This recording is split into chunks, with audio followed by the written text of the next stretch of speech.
नमस्कार दोस्तों, स्वागत है आपका देवभूमि करियर पॉइंट पर। आशा करता हूँ आप सभी लोग स्वस्थ होंगे, काफी अच्छी आपकी स्टडी चल रही होगी। तो देखिए, सामान्य हिंदी रिवीजन क्लासेस आज भाग 9 है। लास्ट क्लास हमने देखी थी सामान्य हिंदी की, जिसमें हमने वर्तनी विश्लेषण किया था। उसमें हमने शुद्ध अशुद्ध वर्तनी को तो देखा ही था। उसके अलावा हमने वर्तनी का विश्लेषण करना सीखा था उसमें कि किस प्रकार से वर्तनी विन्यास किया जाता है। कोई भी शब्द जब हमें मिलता है तो किस प्रकार से उसको तोड़ा जाता है, ठीक है। तो हमने डिस्कस किया था। आज की रिवीजन क्लास में हम देखेंगे उपसर्ग और प्रत्यय को। तो हिंदी रिवीजन क्लास में जब हम उपसर्ग प्रत्यय पढ़ते हैं दोस्तों, तो तब आपको शब्द जो है, शब्द रचना जो है, उसको जानना थोड़ा आवश्यक है। देखिए, शब्द होता क्या है। तो लास्ट टॉपिक में भी मैंने आपको बताया था, वर्णों का जो सार्थक समूह होता है, वर्णों का सार्थक समूह, यानी कि जिससे कोई अर्थ निकले। सार्थक समूह का मतलब कुछ अक्षर मिले, उन्होंने एक समूह शब्द बनाया, तो उससे क्या कोई अर्थ निकलेगा। यानी कि सार्थक का मतलब जिसका कोई अर्थ निकले। तो वर्णों के सार्थक समूह को ही क्या कहा जाता है, यानी कि अक्षरों के सार्थक समूह को कहा जाता है शब्द, ठीक है। और जब ये शब्द किसी वाक्य में प्रयोग होता है तो ये कहलाता है पद। जब शब्द का वाक्य में प्रयोग होता है तो ये पद कहलाता है। अब देखिए, व्युत्पत्ति या उत्पत्ति के आधार पर देखें तो शब्द के तीन भेद होते हैं। उत्पत्ति के आधार पर शब्द के कितने भेद होते हैं? तीन भेद होते हैं। पहला होता है आपका रूढ़ शब्द, दूसरा होता है आपका यौगिक शब्द, और तीसरा होता है आपका योग रूढ़ शब्द, ठीक है। अभी बाद में शब्द भेद जब करेंगे तो इनके बारे में डिटेल में जानेंगे। तो रूढ़, यौगिक और योग रूढ़ शब्द होते हैं, ध्यान रखेंगे, ठीक है। तो इनको हम डिटेल में बाद में पढ़ेंगे, लेकिन उससे पहले आपको थोड़ा शब्दांशों को जानना जरूरी है। कि जैसे हम बात कर रहे हैं यौगिक शब्द की, तो यौगिक शब्दों की जो रचना है तीन प्रकार से होती है। एक तो आपका उपसर्ग से होती है, दूसरा आपका प्रत्यय से होती है, और तीसरा समास से होती है। यानी कि शब्द भेद में जब हम उत्पत्ति के आधार पर शब्दों को पढ़ेंगे, उसमें यौगिक शब्दों के भेद में दोस्तों आपका ऐसे शब्द आएंगे जिनकी उत्पत्ति उपसर्ग या प्रत्यय से होगी। इसलिए आपको उपसर्ग प्रत्यय पहले पढ़ना आवश्यक है, तब आपको ये वाला चैप्टर अच्छे से समझ में आएगा, ठीक है। तो ये हमारी भाई जो शब्द रचना है, वर्ड फॉर्मेशन जिसको कहा जाता है, ये आपका क्लियर हो गया होगा, ठीक है। चलिए, आप बात करेंगे दोस्तों, यहाँ पे सबसे पहले हम जानेंगे उपसर्ग। तो उपसर्ग होता क्या है, बहुत ही महत्वपूर्ण टॉपिक है उपसर्ग वाला। तो इसको अच्छे से देखिए, समझिए, तब आपको एग्जाम में क्वेश्चन बनेंगे तो क्लियर हो जाएगा। उपसर्ग देखिए आपका, उपसर्ग का मतलब, उप का मतलब होता है समीप, सर्ग का मतलब होता है सृष्टि या रचना करना। यानी कि जो शब्दांश शब्दों के आदि में जुड़कर उनके अर्थ में कुछ विशेषता लाते हैं, उपसर्ग कहलाते हैं। आदि का मतलब होता है प्रारंभ, ठीक है, प्रारंभ। ऐसे शब्द जो किसी ऐसे शब्दांश जो किसी शब्द के प्रारंभ में जुड़ेंगे और उसके अर्थ में कुछ विशेषता लाएंगे, वो कहलाएंगे उपसर्ग। एग्जाम्पल के तौर पे उपसर्ग का मैं एग्जाम्पल बोलूं, जैसे मैं एक शब्द बोलूं, देखिए अत्यधिक। अत्यधिक, अत्यधिक में आपका कौन सा उपसर्ग है? तो अत्यधिक में हम उपसर्ग देखते हैं तो ये हो जाता है अति धन अधिक, ठीक है। अति धन अधिक क्या हो जाता है? अत्यधिक। तो यानी कि इसमें कौन सा उपसर्ग है? अति। अधिक शब्द में जब हम अति उपसर्ग लगाते हैं या शब्दांश लगाते हैं तो ये बन जाता है अत्यधिक। समझ पा रहे हैं ना? तो वे शब्दांश जो शब्दों के आदि में जुड़ेंगे। जैसे और एग्जाम्पल के तौर पे मैं बोलूं, जैसे आपको, ठीक है, जैसे कि और कोई शब्द ले लेते हैं। जैसे मैं बोलूं आपका नेक्स्ट शब्द कोई बोलूं तो, जैसे आपका अनुधन शासन। अनुधन शासन, तो ये क्या हो जाता है आपका? अनुशासन। तो अनुशासन शब्द में कौन सा उपसर्ग है? तो अनुशासन में आपका उपसर्ग हो जाएगा अनु, ठीक है। तो ऐसे शब्दांश जो शब्द के आदि यानी कि प्रारंभ में लगेंगे और उसमें परिवर्तन लाएंगे, वो कहलाते हैं उपसर्ग। देखिए, हिंदी में जो उपसर्ग माने गए हैं, तो संस्कृत के जो उपसर्ग है ज्यादा प्रयोग होता है। जैसे कि मैंने अभी आपको बताया अति उपसर्ग, ये संस्कृत का है जिससे शब्द बनते हैं, जैसे कि अत्यधिक, अत्यंत, अतिरिक्त। ऐसे अधि उपसर्ग आता है। अधि उपसर्ग से शब्द जो बनते हैं वो हमारा अधिकार, अधिपति, अधिनायक। ऐसे अनु उपसर्ग आता है। अनु उपसर्ग से शब्द बन जाते हैं जैसे कि अनुशासन, अनुसार, अनुकरण, अनुचर। ऐसे अगला उपसर्ग होता है अप। अप से आपका बन जाता है अपमान, अपकार, अपयश। ऐसे अभि उपसर्ग होता है। अभि उपसर्ग से बन जाता है हमारा शब्द अभियान, अभिनय, अभिमुख, अभिषेक, ठीक है। ऐसे हमारा अगला जो उपसर्ग है वो हो जाता है हमारा आ उपसर्ग। आ उपसर्ग से जैसे शब्द बनते हैं आजीवन। जीवन के आगे आ जोड़ेंगे तो आजीवन हो जाएगा। और गमन के आगे आ जोड़ेंगे तो आगमन, ठीक है, तो ये आ उपसर्ग होता है। ऐसे हमारा उत नामक उपसर्ग भी होता है संस्कृत का। जैसे हम बात करें उत्कर्ष, उत्कर्ष, उसके अलावा उत्तम, उत्तम में भी उत उपसर्ग होता है। ऐसे उद हमारा उपसर्ग होता है एक उद, जैसे कि बात करें उद्भव, उद्गम, ऐसे उप उपसर्ग होता है। उप से हमारे शब्द जो बनते हैं, उप उपसर्ग लगने के बाद शब्द बन जाते हैं, जैसे कि उपदेश, वन में उप जोड़ेंगे तो उपवन, हार में उप जोड़ेंगे तो उपहार, ठीक है, ये उप उपसर्ग हो गया। ऐसे दुर, दुर से बहुत बार क्वेश्चन बनता है, जैसे कि दुर उपसर्ग का हो गया आपका दुर्दशा, दुराचार, दुर्जन, ठीक है, ऐसे दुस उपसर्ग, ठीक है। अब देखिए थोड़ा यहाँ पे क्वेश्चन देखिए समझिएगा। अगर मैं आपको एक शब्द देता हूं, एक शब्द देखिए आप बहुत ध्यान से समझिएगा, दुष्चरित्र, ठीक है, संधि और उपसर्ग में यही अंतर है, आपका क्लियर हो जाएगा। देखिए दुष्चरित्र में अगर मैं संधि की बात करूं तो क्या हो जाता है, ये देखिए दुष्चरित्र का संधि विच्छेद करेंगे तो दुह धन चरित्र होता है ना, यानी कि विसर्ग संधि होती है इसमें, यानी कि दुह जो है इसमें आपका फिर चरित्र होता है, यानी कि क्या होती है, विसर्ग संधि होती है। अब मैं वही दुष्चरित्र में बोलूं आपका कौन सा उपसर्ग है, तो यहां पर आपके ऑप्शन में दुह भी आएगा, ऑप्शन में आपको कंफ्यूज करने के लिए दुह भी दिया जाएगा। लेकिन दुष्चरित्र में उपसर्ग के दृष्टिकोण से देखा जाए तो दुस, दुस उपसर्ग लगा है, दुस धन चरित्र, दुष्चरित्र, ठीक है, ध्यान रखिएगा इसमें बिल्कुल कंफ्यूज मत होना। जैसे कि मैं बोलूं निश्चल, निश्चल में भी यही कंडीशन आती है। देखिए निश्चल, निश्चल में अगर मैं बात करूं इसका संधि विच्छेद करूं तो ये हो जाता है निहधन चल, निहधन चल, ठीक है, ये संधि की बात हो रही है। लेकिन निश्चल में अगर मैं उपसर्ग पूछूं तो निस उपसर्ग होगा, यानी कि उपसर्ग में आप ये गलती मत कर देना कि जब उपसर्ग के शब्द को आप तोड़ेंगे ना, तोड़ते समय विसर्ग वाली गलती मत करना इन शब्दों में, ठीक है, ये मैं आपको क्लियर करना चाहता हूं। चलिए अगले कुछ उपसर्गों की बात करूं तो इसके बाद नेक्स्ट देखिए नी उपसर्ग होता है, ठीक है, माफ कीजिएगा मिनिमाइज हो गया ये।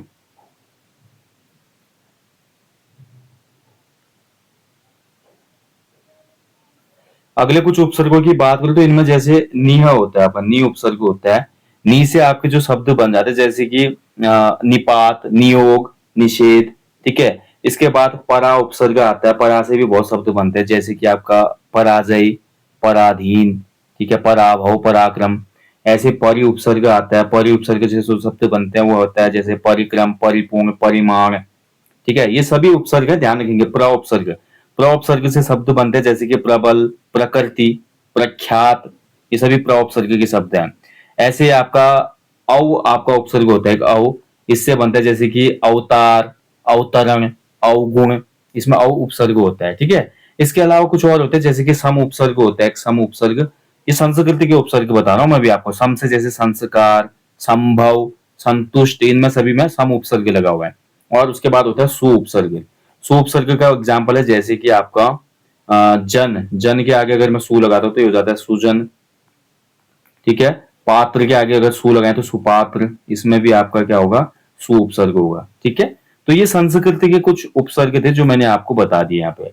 अब कुछ हिंदी के उपसर्ग देख लेते हैं, महत्वपूर्ण हिंदी के जो उपसर्ग हैं।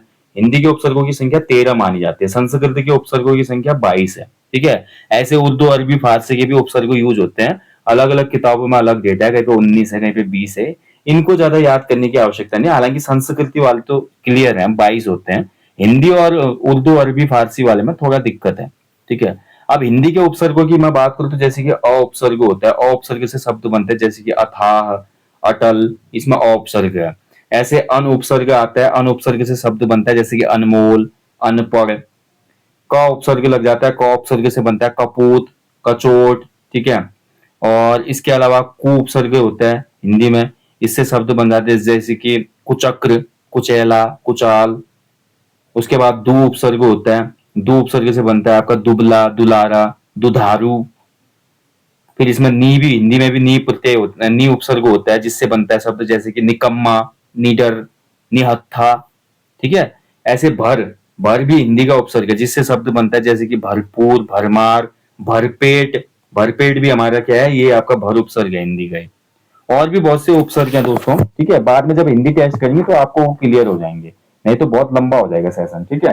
तो यानी कि आप सिंपली समझ गए ना, उपसर्ग वो शब्दांश है जो शब्दों के प्रारंभ में जुड़ते हैं और उनके अर्थ में परिवर्तन लाते हैं। इसके बाद ना मैं एक काम करूंगा कल जो नेक्स्ट रिवीजन क्लास आएगी भाग 10 वाली हिंदी की, उसमें उपसर्ग और प्रत्यय का क्वेश्चनों का रिवीजन करेंगे। ठीक है, कुछ उपसर्ग के क्वेश्चन और कुछ प्रत्यय के क्वेश्चनों को लाएंगे, तो जिससे आपका क्लियर हो जाएगा। ठीक है, ये बेहतर रहेगा, नहीं तो सेशन लंबा हो जा रहा है। चलिए अब आगे बढ़ते हैं प्रत्यय। कल रिवीजन करेंगे, जो नेक्स्ट क्लास आएगी इसके बाद 10वीं क्लास, उसमें उपसर्ग प्रत्यय के क्वेश्चनों को रिवीजन करेंगे, तो समझ में अच्छे से आ जाएगा। ठीक है, चलिए नेक्स्ट है, देखिए प्रत्यय क्या होता है। तो प्रत्यय जस्ट उपसर्ग का उल्टा होता है। उपसर्ग क्या हो रहे थे, शब्द के आदि में जुड़े रहते थे।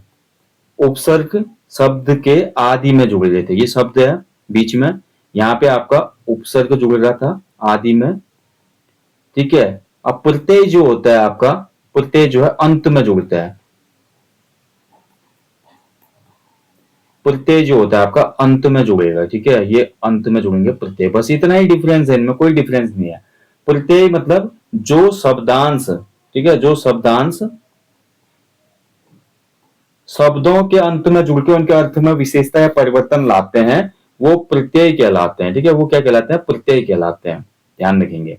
तो बस इतना ही डिफरेंस है, आदि में जुड़ने वाले उपसर्ग हो जाते हैं, अंत में जुड़ने वाले प्रत्यय हो जाते हैं, और शब्द हमेशा बीच में रहेगा। ठीक है, जैसे एग्जाम्पल के तौर पे बोलो, मैं प्रत्यय का जैसे मैं एग्जाम्पल दूं आपको, कोई शब्द ले लेते हैं। ठीक है, प्रत्यय का कोई शब्द ले लेते हैं, जैसे कि एक शब्द ले लेते हैं सजावट। सजावट, ठीक है, सजावट। तो सजावट में देखिए जो मूल शब्द होगा सज होगा। ठीक है, सज, मूल शब्द क्या हो जाएगा, सज। अब इस सज में जब मैं आवट जोड़ूंगा, आवट, तो आवट भी क्या होगा, एक प्रत्यय होगा, तो ये शब्द बन जाएगा मेरा क्या, सजावट। ठीक है, सज धन आवट, सजावट। ठीक है, तो ये हो गया हमारा प्रत्यय, जो कि आपके शब्द के अंत में जुड़ेंगे, शब्दांश होंगे। ठीक है, आप देखिए प्रत्यय के दो भेद होते हैं। पहला होता है कृत प्रत्यय या कृदंत प्रत्यय, कृत प्रत्यय या कृदंत प्रत्यय, और दूसरा होता है तदित प्रत्यय या तदितांत प्रत्यय। ये इंपोर्टेंट हो जाता है थोड़ा। ठीक है, अब कृत प्रत्यय क्या होता है, थोड़ा इसको समझ लीजिए, पहला वाला। ठीक है, प्रत्यय के जो दो भेद होते हैं उसको समझ लीजिए। पहला जो आपका प्रत्यय होता है कृत प्रत्यय, इसको समझ लेते हैं, कृत प्रत्यय क्या होता है, या कृदंत प्रत्यय। तो कृदंत प्रत्यय का मतलब है भैया ऐसे प्रत्यय या वे प्रत्यय। कृदंत प्रत्यय का मतलब यह है ऐसे प्रत्यय या वे प्रत्यय जो क्रिया की मूल धातु में जुड़ते हैं। ठीक है, क्रिया का मूल रूप क्या होता है, धातु, या क्रिया सीधे मान लो आप, तो धातु में जो जुड़ते हैं, धातु के साथ जो जुड़ते हैं, वो कहलाते हैं आपका कृत प्रत्यय। ठीक है, या कृदंत प्रत्यय, ध्यान से समझिएगा। वो प्रत्यय जो क्रिया के मूल रूप यानी कि धातु में जोड़े जाते हैं, कृत प्रत्यय कहलाते हैं। और कृत प्रत्यय से बने जो शब्द होते हैं, इनको कहा जाता है कृदंत शब्द। क्या कहते हैं इनको, कृदंत शब्द। ठीक है, एग्जाम्पल के तौर पे जैसे मैं बोलूं, लिख जो है हमारी एक क्रिया है, और लिख में जब हम प्रत्यय जोड़ते हैं ला ना, तो ये हो जाता है क्या, लिखना।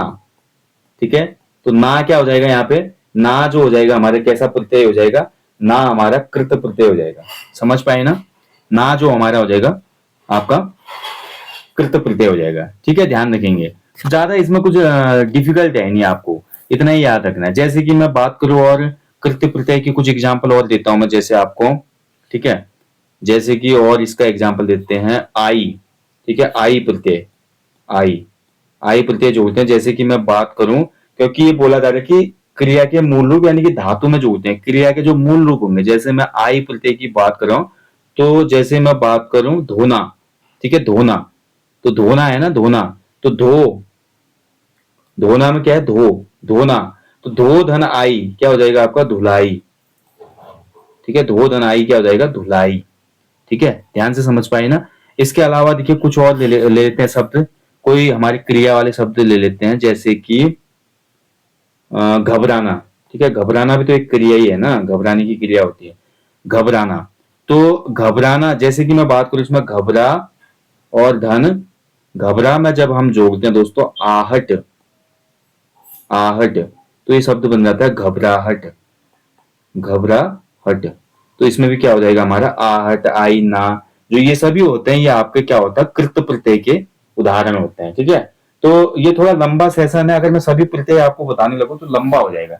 आप इतना याद रखना, अलग करके देखना शब्द को, लास्ट के प्रत्यय को, जिस भी शब्द में आपको लगेगा कि वो शब्द क्या है, क्रिया का मूल रूप है यानी कि धातु है, और उस शब्द में आगे जो भी प्रत्यय होगा वो कहलाएगा आपका क्या, कृत प्रत्यय, और उनसे बने शब्द कहलाएंगे कृदंत प्रत्यय। ठीक है, क्लियर। अब जो हमारा दूसरा प्रकार का प्रत्यय होता है वो कहलाता है तद्धित प्रत्यय, और इससे बने शब्द कहलाते हैं तद्धितांत।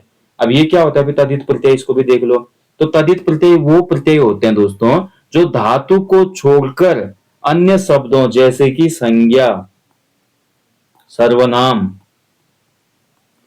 संज्ञा सर्वनाम, इसके अलावा विशेषण, संज्ञा सर्वनाम विशेषण, अव्यय, ठीक है, अव्यय, और इसके अलावा आदि में जुड़ते हैं। यानी कि धातु वाले शब्दों को छोड़कर जो प्रत्यय संज्ञा सर्वनाम विशेषण अव्यय आदि शब्दों के पीछे जुड़ते हैं वो कहलाते हैं हमारे तद्धितांत या तद्धित प्रत्यय। ठीक है, वो कहलाएंगे हमारे तद्धित प्रत्यय, और इन तद्धित प्रत्यय के जुड़ने के बाद जो शब्द बनता है उसी को कहा जाता है तद्धितांत शब्द। क्या कहलाते हैं, वो शब्द कहलाते हैं तद्धितांत शब्द। ठीक है, कृत प्रत्यय जुड़ने के बाद जो शब्द हमको प्राप्त होते हैं वो कहलाते हैं कृदंत प्रत्यय, कृदंत शब्द कहलाते हैं। ठीक है, अब जैसे मैं बात करूं तद्धित प्रत्यय, कोई संज्ञा का शब्द ले लेते हैं, जैसे कि मैं जैसे आपको बात करूं घर। ठीक है, घर क्या है, आप संज्ञा है घर। ठीक है, घर, घर में जैसे मैं आपका प्रत्यय जोड़ दूं, आपका घर के आगे एक प्रत्यय जोड़ लेते हैं जैसे कि आऊ प्रत्यय। ठीक है, आऊ, तो ये शब्द बन जाता है घराऊ। ठीक है, वो बहुत ही घराऊ व्यक्ति है, बोलते हैं घराऊ मतलब घर में ही रहने वाला। ऐसे कोई आप और संज्ञा का शब्द लेते हैं। ठीक है, संज्ञा का जैसे मैं शब्द ले लेता हूं नौकर, नौकर। ठीक है, नौकर, अगर नौकर में मैं जोड़ू कौन सा प्रत्यय, नौकर के आगे मैं अगर जोड़ता हूं ई प्रत्यय। ठीक है, ध्यान रखेंगे, नौकर के आगे अगर मैं जोड़ूंगा कौन सा प्रत्यय, आनी प्रत्यय, माफ कीजिएगा, तो ये शब्द हो जाएगा क्या, नौकरानी। ठीक है, क्या हो जाएगा, नौकरानी, ध्यान रखेंगे।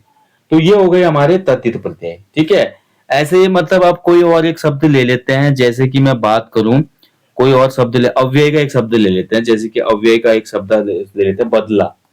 बदला जो है अव्यय शब्द है ना, बदला, बदला जो है अव्यय शब्द है। और बदला का देखिए अगर मैं बात करूं बदला, बदला में अगर मैं ए प्रत्यय जोड़ता हूं आगे से तो ये हो जाता है बदले। ठीक है, बदले, तो यानी कि ये क्या हो जाएगा आपका तद्धित प्रत्यय। यानी कि सिंपली समझना आपको, संज्ञा सर्वनाम विशेषण अव्यय आदि शब्दों के पीछे जो प्रत्यय जुड़े होते हैं तो वो हमेशा होते हैं तद्धित प्रत्यय, और उससे बने शब्द कहलाते हैं तद्धितांत शब्द। और जो धातु या क्रिया के साथ होते हैं वो आपके कृत प्रत्यय और बने शब्द कहलाते हैं कृदंत शब्द। ठीक है, सिंपल सा है, ज्यादा कुछ इसमें जानने की आवश्यकता है नहीं। ठीक है, तो ये छोटा सा एक संक्षिप्त टॉपिक था, वैसे तो बड़ा है। अगर मैं एक एक आपको यहाँ पे जो प्रत्यय हैं और उपसर्ग बताऊं तो सेशन तो बहुत लंबा हो जाएगा। ठीक है, तो इसलिए इसको ज्यादा लंबा करना नहीं है। इसके बाद जो नेक्स्ट सेशन आएगा उसमें कोशिश करेंगे मित्रों कि जो इससे संबंधित एमसीक्यूज बनते हैं एग्जाम में, और स्पेशली ज्यादा एमसीक्यूज जो बार बार पूछे गए हैं ना, उन्हीं को इंक्लूड करेंगे अगले वाले रिवीजन क्लास में, ताकि ये वाला सेशन आपका अच्छे से क्लियर हो जाए। ठीक है, नहीं तो क्लियर नहीं होगा, क्योंकि इसमें प्रैक्टिस मोस्ट है, प्रैक्टिस से ही ये आपका क्लियर होता है। ठीक है, तो जल्दी मिलेंगे सामान्य अध्ययन सामान्य हिंदी रिवीजन क्लास भाग 10 में, और इसमें हम देखेंगे उपसर्ग और जो प्रत्यय है इससे संबंधित एमसीक्यूजों का रिवीजन करेंगे। ठीक है, तब आपको समझ में अच्छे से आएगा। ओके, तो यहीं पे सेशन को मैं समाप्त करता हूं दोस्तों। ये थी सामान्य अध्ययन सामान्य हिंदी रिवीजन क्लास भाग 10। और जैसे कि आपको रिवीजन क्लास कंटिन्यू मिल रहे हैं, साथ ही टेस्ट सीरीज भी कंटिन्यू मिल रहे हैं हमारे चैनल पे, तो इनको आप फॉलो कीजिए। अपकमिंग जो भी एग्जाम है आपका, जहाँ पे उत्तराखंड जीके, सामान्य हिंदी, सामान्य अध्ययन आदि पूछा जाता है, उन सभी एग्जाम्स के लिए ये क्लासेज, ये टेस्ट सीरीज है बहुत ज्यादा महत्वपूर्ण है। बाकी देखिए एप्लीकेशन पे अगर आप चाहते हैं तो वहां पे भी आपका UK triple SC 100+ full length test Mahakumbh चल रहा है, जो कि बाइलिंगुअल है, उसको भी देख लो एक बार आप लोग। उसमें अभी ऑफर भी चल रहा है आपका। ठीक है, उसमें आज ऑफर आपको दे दिया गया है, जिसके तहत आपको कल बाल दिवस है यानी कि चिल्ड्रंस डे है, तो अभी देखिए आपका 13 नवंबर से लेकर 20 नवंबर तक उसमें ऑफर चलेगा, 50% ऑफ है इस टेस्ट सीरीज में। ठीक है, 100+ full length practice set Mahakumbh bilingual में आपका ऑफर चल रहा है 50% ऑफ का, तो इसका भी लाभ उठाएं। चलिए दोस्तों, सेशन को समाप्त करता हूं। जाने से पहले बोलूंगा हमेशा की तरह अपने जीवन में कम से कम एक पेड़ लगाएं और लोगों को भी इसके लिए अवेयर करें। Thank you for watching. जय हिंद, जय देवभूमि।